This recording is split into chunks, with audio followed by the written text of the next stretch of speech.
al acondicionamiento de los cráneos también en el caso del neolítico precerámico B. Si alguien se acuerda de algo más que yo me esté olvidando, me...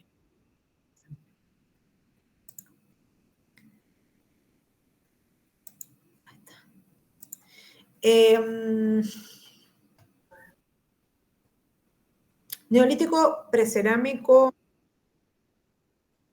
No, ¿lo admitimos al profe? Neolítico precerámico...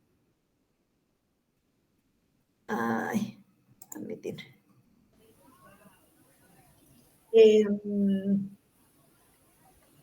Neolítico de transición, le llaman a un periodo en el cual todavía no aparece la cerámica, o neolítico precerámico C también, a todas estas características que han ido apareciendo a lo largo del proceso, se agrega lo que ahí en Ripoll van a encontrar como economía de los productos secundarios, porque ya el pastoralismo adquiere tanta importancia en la subsistencia de estas poblaciones que, por ejemplo, se comienzan a producir ciertos productos con la leche. ¿Se acuerdan que habíamos hablado de los quesos, del yogur?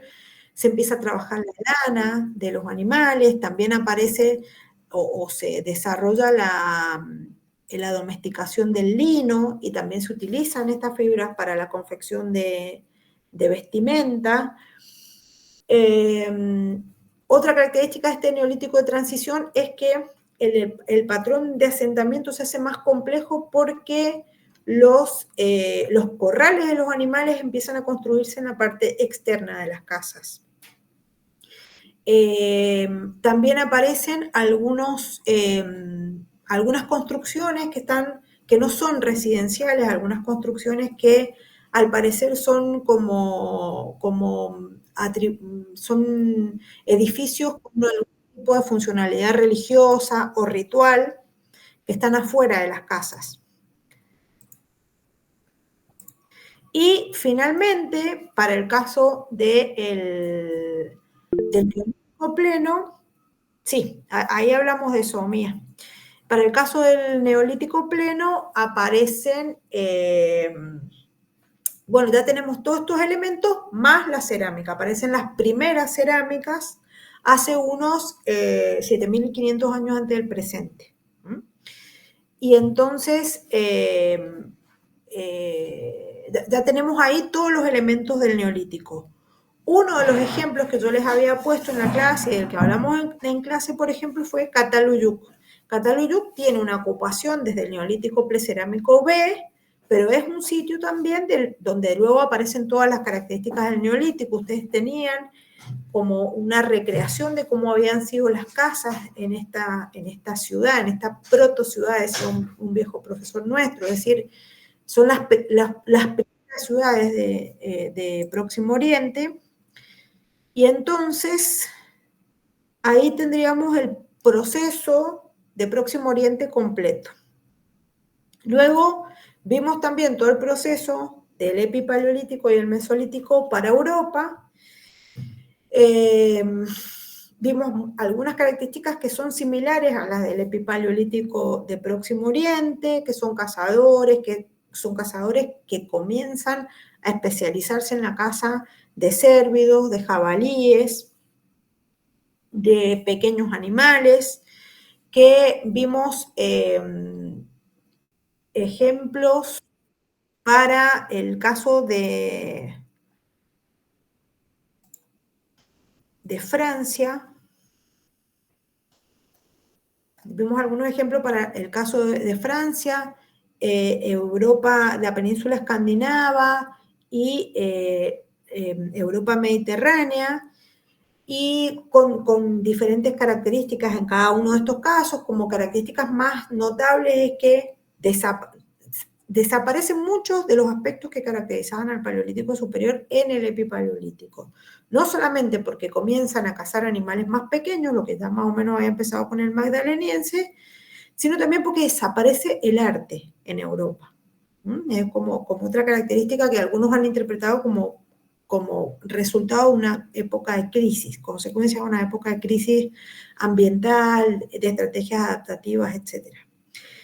Cambia el ambiente, en algunos casos, sobre todo son ambientes más boscosos, en el centro de Europa, en la Europa mediterránea, hay una circunscripción territorial de los grupos, y esto va a llevar a una gran regionalización que se ve en la gran diversidad de la tecnología lítica. Para el caso de Europa mediterránea, se usa sobre todo la madera también para algunos artefactos, pero para el caso de Francia, por ejemplo, continúa la tecnología sobre hueso. Y yo les di algunos ejemplos de las azagallas de la siliense en Francia. Y también les había dado el ejemplo como algo notable que llamaba la atención de estas piedras que tenían decoraciones geométricas con colores rojos, con óxido de hierro.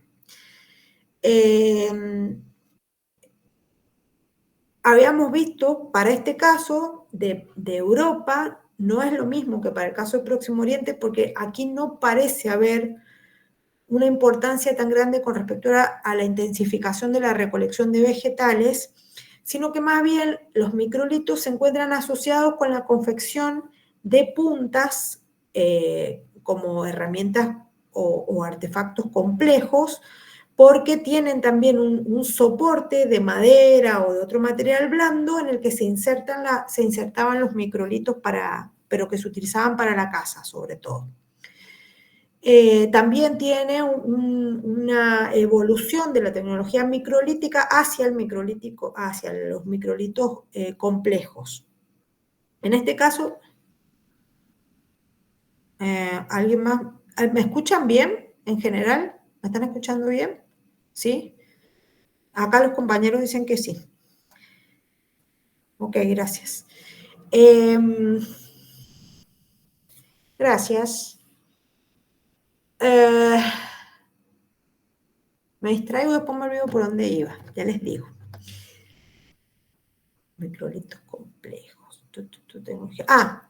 Esto les quería advertir. En el libro de Ripoll, cuando ustedes vean este caso de Europa, hemos dejado la descripción de algunos casos solamente.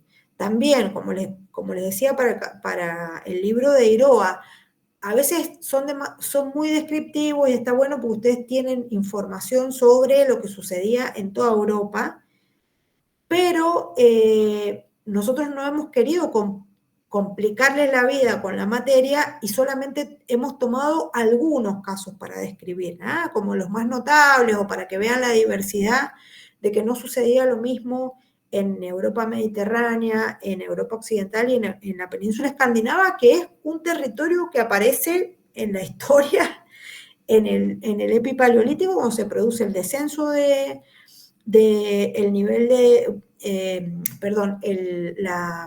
la retracción de los glaciares hacia el norte y aumenta el nivel del mar, pero todo este territorio de la península escandinava queda descubierto y se empieza a poblar muy intensamente durante el epipaleolítico y el neolítico y el mesolítico también, y bueno, después continúa en el neolítico también.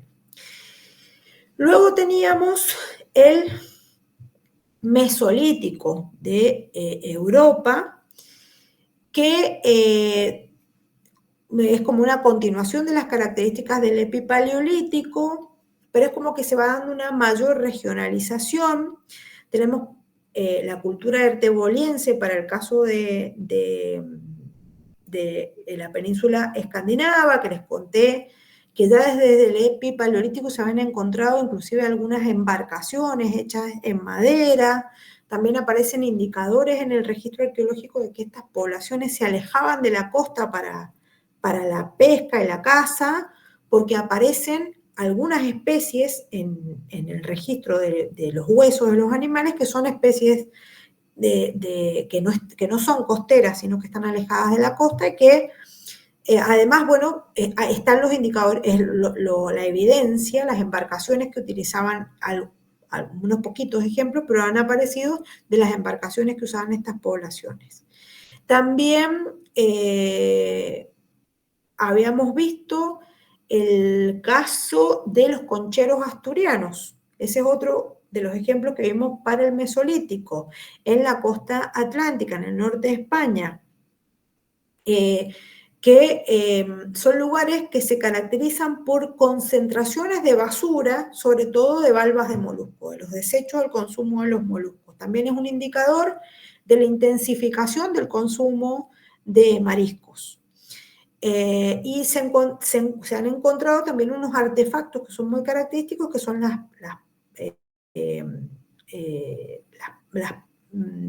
ay, ahora no me sale el nombre. Un artefacto que se utilizaba para desprender el marisco de las rocas, creo que de palas asturianas o algo así, lo van a encontrar en la bibliografía. Estos sitios, sobre todo, estas poblaciones sobre todo residían en cuevas, y también otro dato interesante es que cada vez es mayor la densidad de sitios arqueológicos que se están encontrando en Europa, lo cual indica una gran densidad poblacional, una gran densidad de población. Y después el otro ejemplo que vimos, el otro caso que vimos, era el que mencionaba el Juan recién, de este sitio de Serbia, que ahora no me acuerdo el nombre. No les he mencionado casi ningún sitio, me he olvidado los nombres de los sitios. El de Arcilla Roja. Sí. Lepenski Vir. Me acordé. Lepenski Vir, que bueno, estoy viendo que lo tienen todos muy presente. Lepenski Vir, que era este sitio que estaba sobre el río Danubio, en Serbia. También un patrón de asentamiento muy complejo porque tienen, muy complejo y muy original, porque tienen estas plantas que son trapezoidales, que el piso de las habitaciones está cubierto de un pigmento rojo, de una especie de lucido con pigmento rojo, tienen estructuras de almacenamiento en el interior del sitio, esas figuritas, ¿se acuerdan? Zoomorfas de piedra. Y el análisis de los isótopos estables de carbono de individuos que se han encontrado enterrados en el sitio indica que sobre todo tenían una subsistencia basada en el consumo de peces. También es lo que se encuentra en el registro arqueológico. Consumían otro tipo de fauna, pero sobre todo eran pescadores.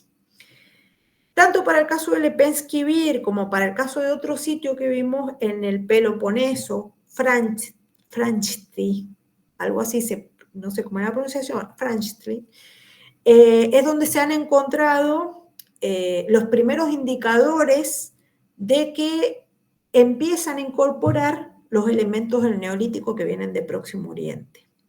Fíjense que estamos hablando de Serbia, estamos hablando del Peloponeso, son sectores de Europa que están más próximos a Europa del Este y a Próximo Oriente.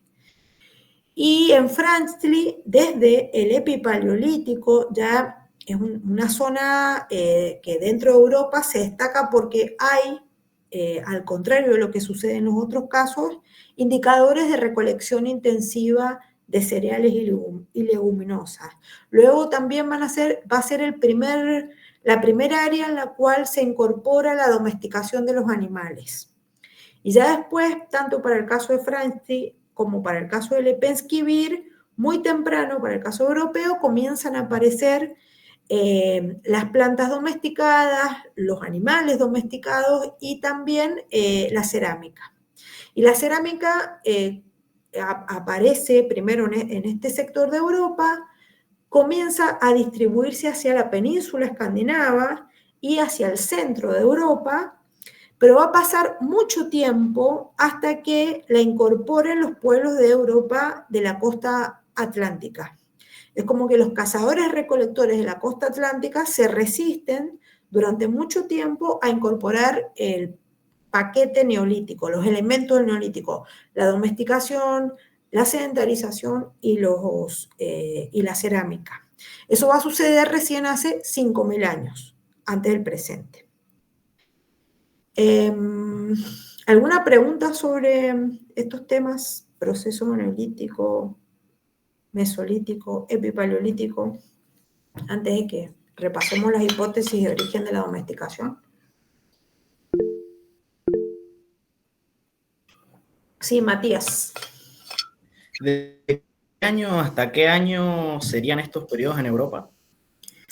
En Europa tenemos el inicio del proceso hace unos 11.500 años antes del presente, el epipaleolítico. El epipaleolítico geométrico hace unos 9.000 años antes del presente hasta 8.500. O sea que epipaleolítico es entre 11.500 y 8.500. Mesolítico entre 8.500 y 5.000.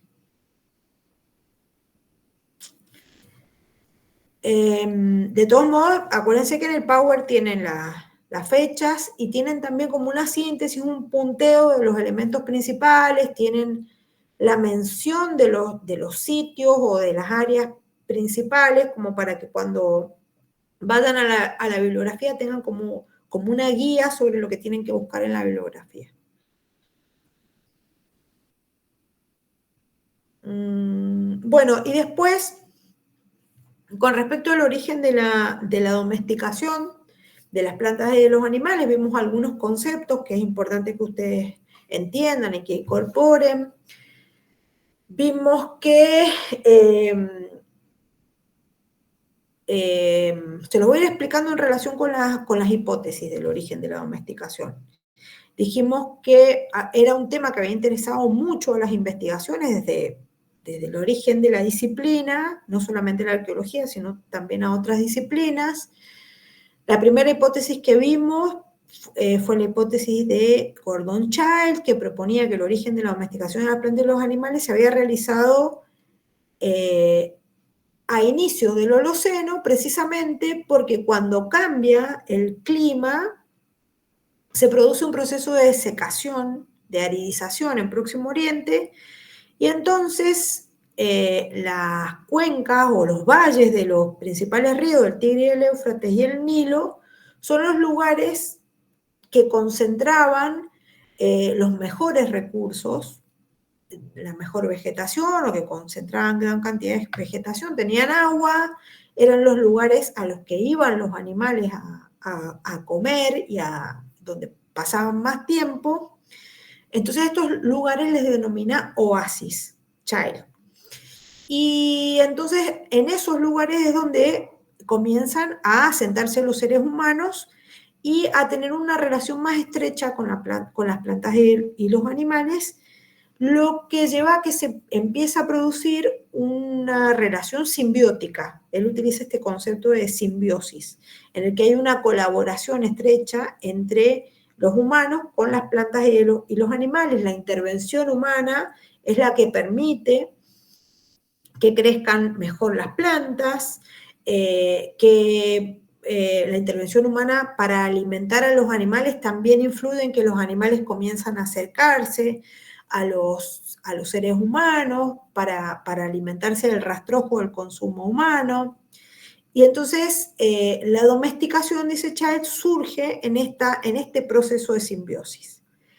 Esta hipótesis, aquí voy a aprovechar para... No, sigamos con la de Braidwood. Esta hipótesis es discutida por Robert Braidwood en la década del 60, que arma un equipo interdisciplinario para estudiar a Próximo Oriente, porque él dice que en realidad los cambios ambientales no fueron tan drásticos como suponía Childe, que el proceso de aridización en Próximo Oriente es un proceso que se ha dado a lo largo de todo el Holoceno, que no fue de inicio del Holoceno, y que la clave para conocer el origen del proceso de la domesticación era ir a los lugares donde actualmente crecían las especies que fueron domesticadas, las primeras especies domesticadas de forma silvestre. Entonces, él trabajando con genetistas, geógrafos, geólogos, descubre que el lugar donde actualmente crecían esas especies de forma silvestre era en la zona de los Montes Sagros, y decía hacer una campaña de investigación, una campaña de excavación en Jarmo. Y entonces encuentra indicadores del inicio del proceso de domesticación de las plantas, estos datos que yo les mencionaba recién. ¿Cuáles son los datos arqueológicos que encontramos? Encontramos las variedades domésticas que son distintas a las variedades silvestres de las plantas. La variedad silvestre es más pequeña, tiene un tallo y un raquis más resistente, que sí o sí hay que abrirlo, no más resistente, más blando, es decir, que pierde las semillas. La variedad doméstica es más resistente. Generalmente la variedad doméstica, comparada con la silvestre, tiene semillas, granos más grandes. Y entonces, la diferencia de estas variedades tiene que ver con procesos naturales, como son procesos de hibridación que son naturales, mutaciones genéticas que son naturales, y a partir de los cuales se produce una selección humana de aquellos caracteres o características morfológicas y genéticas que preferimos. Entonces, en los sitios arqueológicos comienzan a aparecer esas variedades domésticas. Y entonces Braidwood dice que en los lugares donde se producen estos procesos es en las zonas nucleares. Él le llama zonas nucleares, estos lugares que son los que reúnen todas las condiciones para que se produzca el cambio en la subsistencia.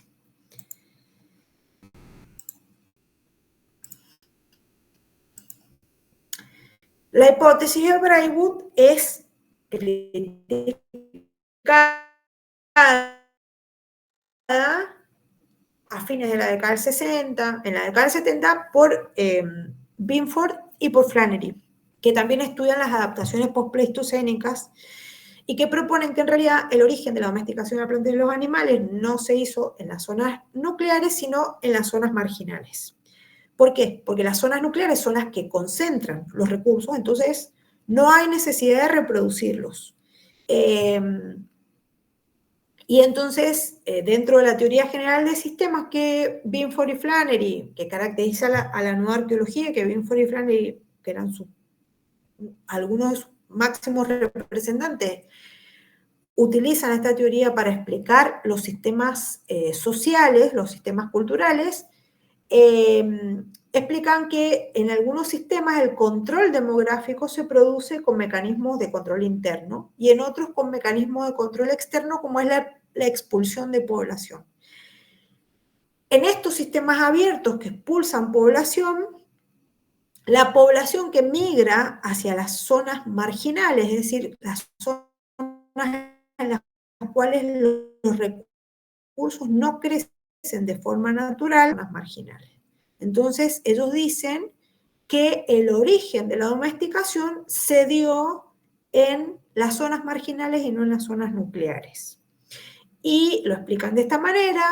Flannery, por ejemplo, lo vamos a ver más adelante también, para el caso del maíz, ellos lo que proponen es que no hay una intencionalidad en el origen de la domesticación, de reproducir las especies, sino que la misma cosecha o recolección intensiva de las especies fue llevando de una manera accidental al origen de la domesticación en las zonas marginales.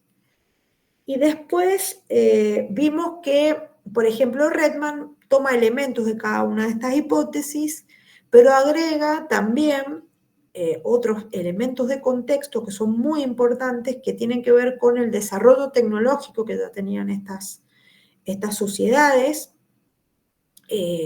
las sociedades que inician el proceso de domesticación durante el Neolítico Precerámico A, ya tenían toda una tecnología lítica asociada con la recolección intensiva, con el procesamiento de los granos y la conservación. Entonces, ese desarrollo tecnológico es como un antecedente muy importante para el origen de la domesticación.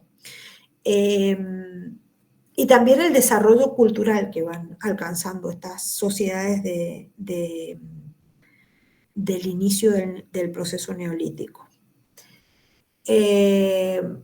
esas son como las 4 hipótesis más importantes y vamos a preguntar alrededor de esos temas. Bueno, y después con respecto al proceso de evolución social, habíamos visto y les habíamos recomendado para estudiar este tema y no complicarnos demasiado también, un esquema muy sencillo que es el de Service. Y yo les había dicho que habían otras propuestas evolutivas con respecto a la evolución o al proceso de complejidad social, que estos modelos lo que hacían era ofrecer distintas características dentro de distintas, que corresponderían a distintas categorías, pero que no teníamos que pensarlos como modelos cerrados, sino que eran flexibles, que íbamos a ver que habían casos etnográficos, históricos y arqueológicos que no se iban a ajustar necesariamente a algunos de estos modelos, o que estaban entre medio de uno y de otro, que tenían elementos de uno y de otro, pero como no, en la materia no podemos ver absolutamente todos los modelos, solamente para que ustedes sepan, para lo que quieran estudiar en el futuro, les presentamos uno de esos modelos, que es el de Service, que propone distintas categorías o clases de organización de las poblaciones humanas en bandas de cazadores-recolectores, tribus, jefaturas y estados. Y que las diferencias entre cada una de estas clases o de estas categorías tienen que ver con cambios en la densidad demográfica, con cambios en la organización de la subsistencia, de la organización social y política,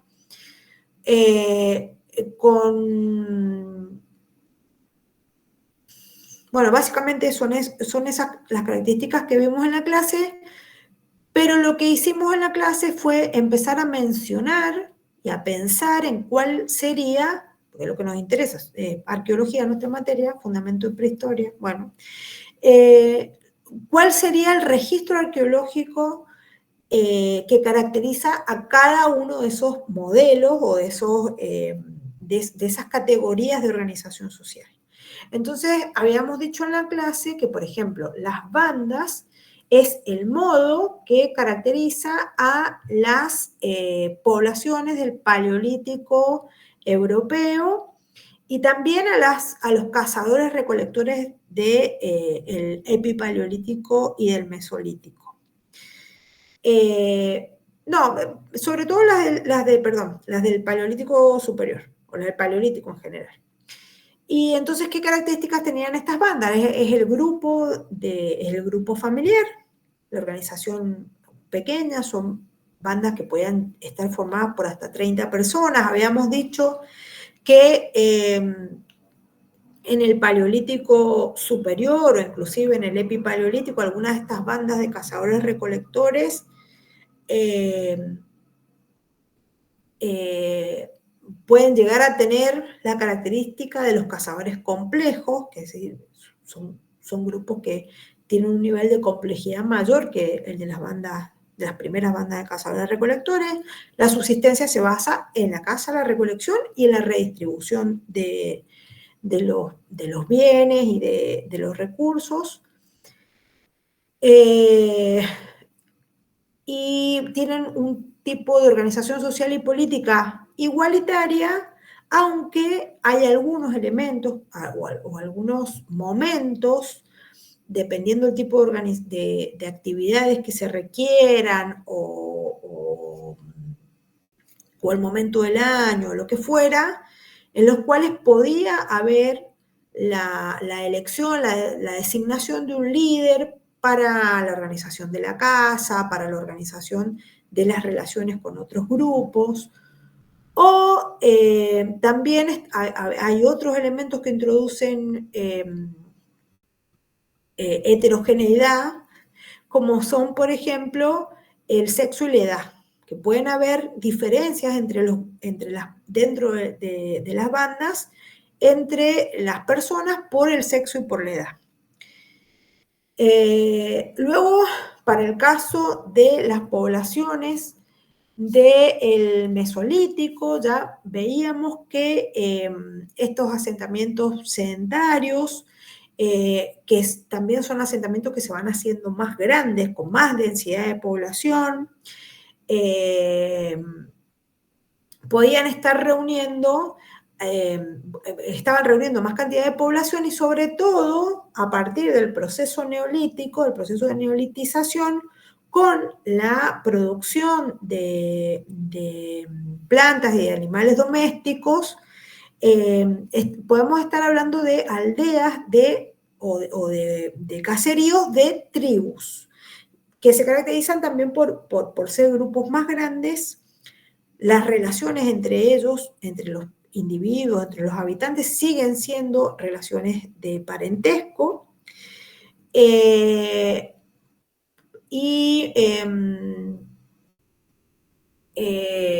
siguen siendo también, en cierto sentido, sociedades que no tienen una jerarquía o una desigualdad social, sino que son también bastante homogéneas en ese sentido. Y no recuerdo qué otra característica habíamos visto, después la repasan ustedes. Y después, para el caso de las poblaciones con mayor densidad demográfica, de miles de habitantes, donde sí aparece la figura de una persona que es la que organiza las distintas actividades. Esto es una propuesta que se hizo, por ejemplo, para las poblaciones del proceso neolítico, más llegando o previo a la instalación de las primeras ciudades, donde aparece una figura que puede tener atribuciones políticas y religiosas. Esa figura es la que aparece según algunas hipótesis o algunos estudios que se han hecho a nivel etnográfico, la construcción de infraestructura relacionada con el riego y con la producción de alimentos a una alta escala para producir un excedente,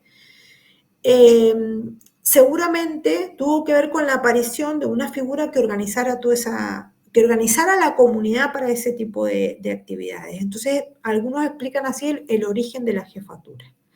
El jefe, entonces, es el que se encarga de concentrar el excedente de la producción y redistribuirlo. Estos indicadores empiezan a aparecer en algunos de los sitios del inicio del Neolítico. Aparecen también algunas construcciones especializadas para la realización de algunas tareas específicas. Por ejemplo, talleres de alfareros o para cantear la piedra, para alguna actividad muy específica aparece la figura de los especialistas también relacionados con las jefaturas. Y bueno, luego entonces el siguiente nivel de organización es el de los estados, que son miles de habitantes, que ya estamos hablando de una sociedad de clases donde ya no existen o no son importantes para explicar las relaciones sociales, las relaciones de parentesco, sino que en esta sociedad de clases hay una única figura que es la del rey o la del inca, en el caso de los incas, o como se le llamara, la persona que ejercía la autoridad política y en algunos casos la autoridad política y religiosa también, aunque en otros casos hay otras figuras que ejercen como una especie de burocracia religiosa y administrativa que aparece como en un escalón más bajo con respecto al rey y en la base el resto de la población. Entre medio tenemos el ejército, tenemos artesanos especialistas, etc. Entonces, como que aquí es donde aparece bien marcada y bien clara en una sociedad de clases o de estamentos la desigualdad, la heterogeneidad de la sociedad. Y el registro arqueológico, el indicador arqueológico de estos primeros estados son las ciudades, son los caminos que unían los distintos territorios que están gobernados por estas autoridades. Ya desde las sociedades, desde las jefaturas, en muchos casos, como indicadores de desigualdad social, aparecen distintos atributos o distintos ornamentos o ajuares en los sitios funerarios, por ejemplo, indicando que alguna persona tiene un estatus distinto al del resto de la población. Bueno, esos son en general los temas que hemos visto en la unidad 2 y en la unidad 3. ¿Alguna duda? ¿Alguna pregunta?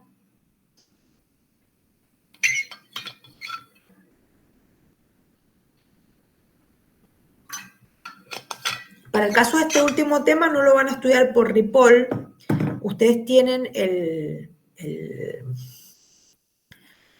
cuadrito que vimos en clase, lo tienen en la presentación de PowerPoint y lo tienen también en la bibliografía que les hemos recomendado, que es Renfrew y BAM, que es la primera parte de un capítulo, solamente este mismo gráfico y una explicación muy cortita de cada una de estos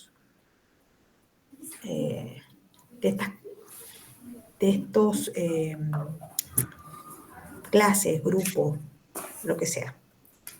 Estoy cansada. El texto de Ripoll, el que mencionó, está en la bibliografía. Está el número de páginas de Renfrew en el programa y en la última diapo, y en el último que el libro de pasaron, que era Renfrew para el está parcial, completo. el último que pasaron para el parcial, Sí. están 3 libros de Ripoll. Pero en el PowerPoint no está la referencia a Renfrew, me parece que sí. De todos modos, si estudian solo por la tablita que vimos en la clase, es suficiente. Sí, es suficiente. La profesora le está diciendo que el tema viene originalmente de un texto, pero solo con estudiar la tabla del texto que está en el PowerPoint ya es suficiente. Okay.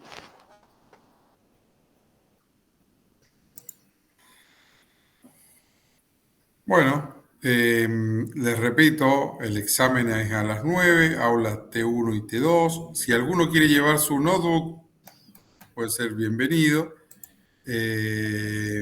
Y el examen va a durar 1 hora.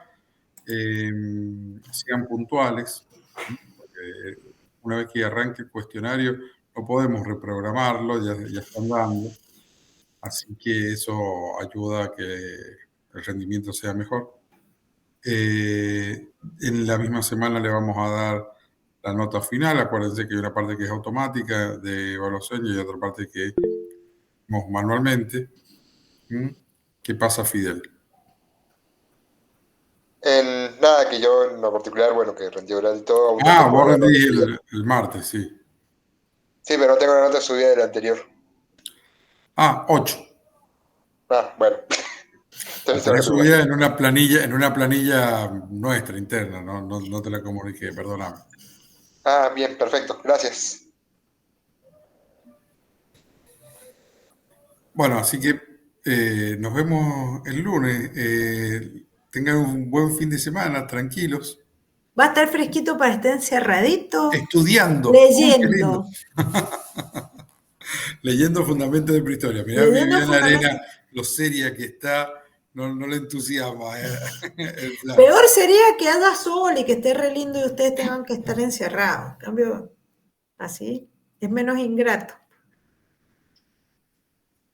No te escuchamos, Vivi. Tenés el micrófono cerrado.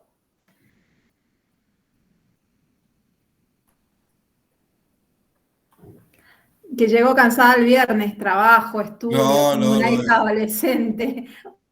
Imagino. Imagino. Bueno, nos vemos entonces el lunes. Chao, buen fin de semana. Gracias, María José. Gracias. No, profe. Nos vemos, que anden bien. Gracias. Chao, profe, hasta luego. Chao chicos, buen fin de semana. Chao, profe. Gracias, Buen fin de profe. semana. Gracias.